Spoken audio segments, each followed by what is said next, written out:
அனைவருக்கும் வணக்கம். நான் பிரபாகரன், ஜோதிடர். இப்போ நான் என்ன சொல்ல போகிறேன்னா, இந்த தாய் வழி உறவில் திருமணம் நடக்கும் ஜாதக அமைப்பை சொல்கிறேன், கருத்தில் கொள்ளுங்க. ஒரு ஜாதகத்தில் 7ஆம் இடத்தில் புதன், அதே போல்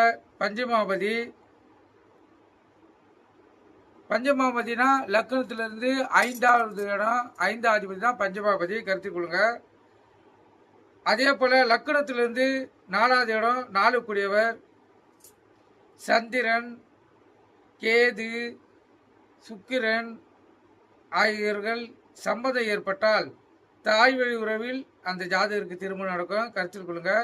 திருப்பி சொல்கிறேன், ஒருவரின் ஜாதகத்தில் 7ஆம் இடத்தில் புதன், பஞ்சமாபதி, 4 கூடியவர் சந்திரன், கேது, சுக்கிரன் ஆகியோருடைய சம்மதம் ஏற்பட்டால் தாய் வழி உறவில் திருமணம் நடக்கும்.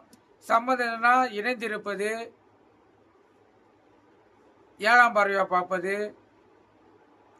நட்சத்திரம் சாரம் பெறுவது, எந்த தொடர்பு இருந்தாலும் அவங்களுக்கு அந்த ஜாதகருக்கு தாய் வழி உறவில் தான் திருமணம் நடக்கும். கருத்தில் கொள்ளுங்க, கருத்தில் கொண்டு பயன்பெறுங்க. நன்றி, வணக்கம்.